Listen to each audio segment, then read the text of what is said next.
আকাশটা দেখছো, ঘন মেঘে ছেয়ে গেছে, যেন বৃষ্টি আসলো বলেই। আর গুড ইভিনিং বন্ধুরা, welcome back to my channel. কেমন আছো সবাই?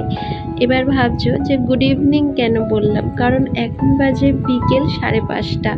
তো সন্ধেবেলা থেকেই আজকের ভিডিওটা শুরু করলাম, কারণ সকালবেলা না কোনো রকম ভিডিও শ্যুট করতে পারিনি। আর এই যে দেখো, সামনেই যেহেতু পূর্ণিমা, তাই চাঁদটা একদম গোল হয়ে আকাশে উঠেছে। তো যাই হোক, এখানে না আমি এখন বেলুন ফোলাচ্ছি। বেলুন বলতে বুবারে, যেগুলো মেলাতে দোকান মানে খেলনার দোকানে কিনতে পাওয়া যায়, তো সেইগুলোই। তো এত ভালো লাগে এগুলো আমার ফোলাতে। তার সঙ্গে দেখো আমার ছেলে কত খুশি হয়েছে, মানে ও তো ঠিকঠাকভাবে ফোলাতে পারে না, ওর হাতে দিলেই না এই জলটা যে দেখছো বুবারের, ওটা ও ফেলে দেয়। তাই জন্য আমি ওড়াচ্ছি আর ও মানে ফোলাচ্ছি।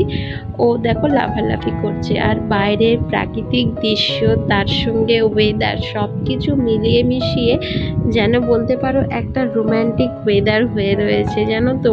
মানে আজকের সন্ধে বা বিকেল যাই বলো না কেন, একটু অন্যরকম। এত দিনকারের যে অস্বস্তিকর গরম, আর আজকে সকাল থেকেই এত অস্বস্তিকর গরম ছিল যে কোনো রকম ভিডিও শ্যুট করতে ইচ্ছা করছিল না। কিন্তু বিকেলের পর এসে এত সুন্দর ওয়েদার দেখে ভাবলাম না, এবার একটু ভিডিও শ্যুট করি, না হলে তো নেক্সট দিনের জন্য ভিডিও ছাড়তে পারবো না। তো যাই হোক, প্রতিদিন একই ভিডিও ছাড়ি, তো তাই আমারও না ভালো লাগে না এক ভিডিও প্রতিদিন তোমাদের সামনে আপলোড দিতে। সারাদিন চারটে দেয়ালের মধ্যে থাকি, তো তাই মাঝে মধ্যে না যেন মনে হয় একটা বোরিং লাইফ আমি কাটাচ্ছি, আর একটা বোরিং ভিডিও আমি তোমাদের সামনে আপলোড দিচ্ছি। হ্যাঁ সত্যি তো, প্রতিদিনকার একই ভিডিও কি কারোর দেখতে ইচ্ছা করে, তাই না বলো? তো আমারও না ভালো লাগে না, কিন্তু কি করব বলো, প্রতিদিনকার লাইফস্টাইলের ব্লগ চ্যানেল এটা আমার, তো নিত্যদিন তো ভিডিও আপলোড দিতেই হবে। তো যাই হোক, আকাশ আরও কালো করে আসছে দেখো এদিকে। আর এই যে ভিডিওটা দেখছো, এটা কিন্তু পরের দিনকারের সকালের ভিডিও। তারপরে আর ভিডিও শ্যুট করতে পারিনি, কারণ আমাদের ওখানে না মানে আমাদের এখানে কারেন্ট অফ হয়ে গেছিলো। তো যেহেতু একটু ঝড় বৃষ্টি মতো হয়েছিল, তো তাই একটু কারেন্ট অফ হয়ে যাওয়ার কারণে ভিডিও আপলোড করতে মানে ভিডিও আর শ্যুটই করতে পারিনি। আর এটা হচ্ছে নেক্সট দিনকারের ভিডিও, মানে এটা হচ্ছে বৃহস্পতিবারকারের ভিডিও। তো সকাল থেকেই দেখো ভিডিওটা শুরু করে দিয়েছি, আর এখন ঘড়ির কাঁটায় ওই সকাল 9টার মতো বাজে।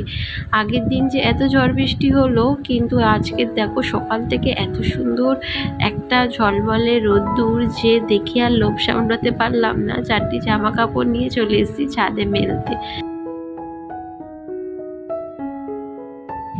আজকে সকাল থেকে আর অস্বস্তিকর গরমটা আর নেই, জানো তো।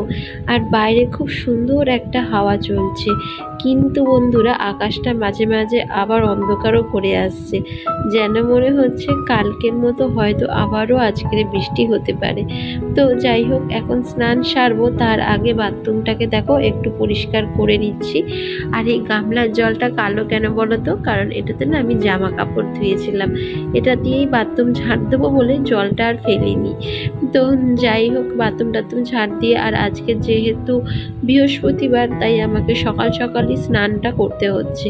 আর সমস্ত সকালের বাসি কাজকর্ম আজকের কমপ্লিট, সেগুলো আর তোমাদের দেখাই না, কারণ একই ভিডিও তো, তাই মানে একই রকম সব কিছু হয়ে যায়, তাই জন্য ভাবলাম না আজকে একটু স্কিপ করে যাই। তো যাই হোক, এখন দেখো স্নান টান সেরে চলে এসেছি একেবারে পুজোর ঘরে। আর আজকে যেহেতু বৃহস্পতিবার, তাই ঠাকুর ঘরে আমার অনেকটা সময় কাটবে, জানো তো। তাই জন্য আগে দেখো ঠাকুর ঘরটাকে ভালো করে ঝাড় দিয়ে মুছে নিচ্ছি।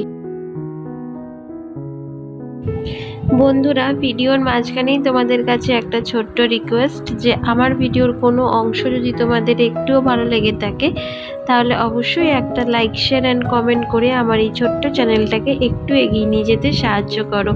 আর আগের দিনকের ভিডিওতে অনেক বন্ধুরা খুব সুন্দর সুন্দর কমেন্ট করেছো, তো তোমাদের না অসংখ্য অসংখ্য ধন্যবাদ এভাবে প্রতিনিয়ত আমার পাশে থাকার জন্য, আর এভাবেই আমার ভিডিও এবং ভিডিওতে কমেন্ট করার জন্য।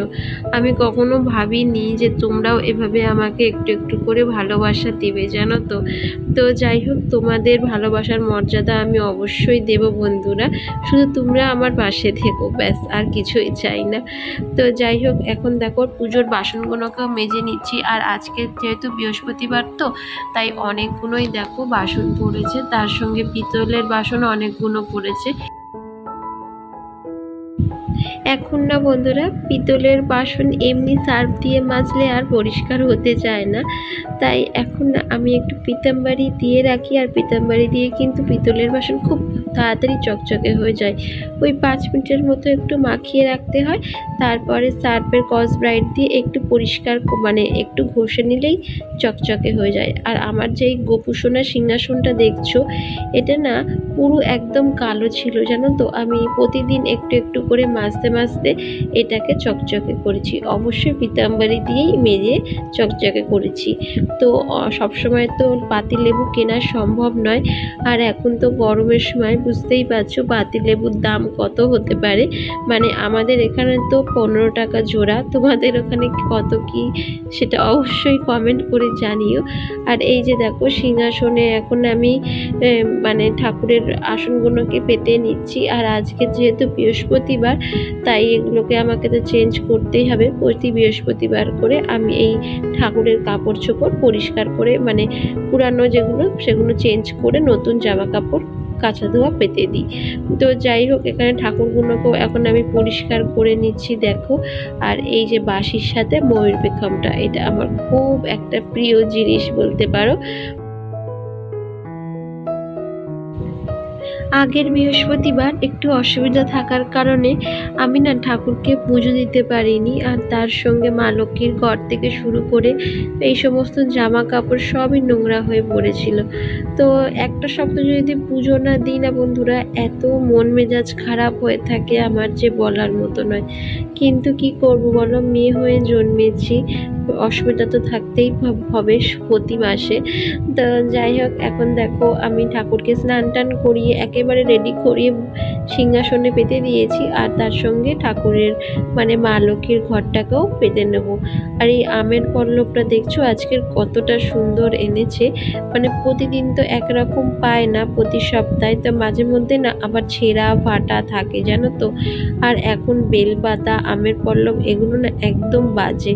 কারণ কি বলতো, মানে যেহেতু এখন বেলের সিজন, গাছে তো পাতা পাওয়া যায় না, আর তার সাথে আমের পল্লবে সমস্ত আম ধরে গেছে, তাই এখন আমের পল্লবও ঠিকঠাক পাওয়া যায় না। তো যাই হোক, যা এনেছে সেটা দিয়ে আপাতত চালাই কাজ। আর এই যে দেখো বেলপাতাগুলোকে না আমি একটু জলে ভিজিয়ে রেখেছিলাম, না একেবারে রোদের তাপে শুকিয়ে গেছিলো। তো কার কার বাড়িতে এইরকম প্রতি বৃহস্পতিবার ঠাকুর ঘরে এত সময় লাগে একটু কমেন্ট করে জানিও তো। আর এই যে দেখো এখন মা লক্ষ্মীর ঘরটা পাতবো, তার জন্য একটু ধান আর কয়েকটা দুব্বো দিয়ে দিলাম। তো তোমরাও কি এভাবে মা লক্ষ্মীর ঘর পাতো? কমেন্ট করে অবশ্যই জানিও। আমার হয়তো কোনো ভুলভ্রান্তি হয়ে থাকে, তো সেগুলো যদি তোমরা একটু বলে দাও তাহলে খুবই ভালো হয়। কারণ কি বলো তো, মানে আমাকে না হাতে ধরে শেখানোর মতো কেউ নেই। আমি নিজে যতটা পারি, নিজে থেকে যতটা শিখেছি, ব্যাস সেটা দিয়েই ঠাকুরকে পুজো দিই। আর এই যে দেখো আকাশের অবস্থা আবারও কেমন করে এসছে, মানে যেন মনে হচ্ছে এখনই অঝোরে বৃষ্টি আসলো বলে। তো যাই হোক, আমার তো ঠাকুরকে পুজো দেওয়া একেবারেই কমপ্লিট হয়ে গেছে। এবার ছাদে কয়েকটা জামা কাপড় রয়েছে, সেগুলো তুলে নিয়ে সোজা যাব নিচে, কারণ আজকে রান্না বান্নাও বাকি আছে। তো জামা কাপড়গুলো তোলার ইচ্ছা ছিল না, কিন্তু আকাশের অবস্থা দেখছো কেমন হয়ে রয়েছে, যেন মনে হচ্ছে এক্ষুনি অঝোরে বৃষ্টি আসবে। তো চলো আজকের জন্য টাটা, আবার দেখা হবে নেক্সট ব্লগে খুব তাড়াতাড়ি।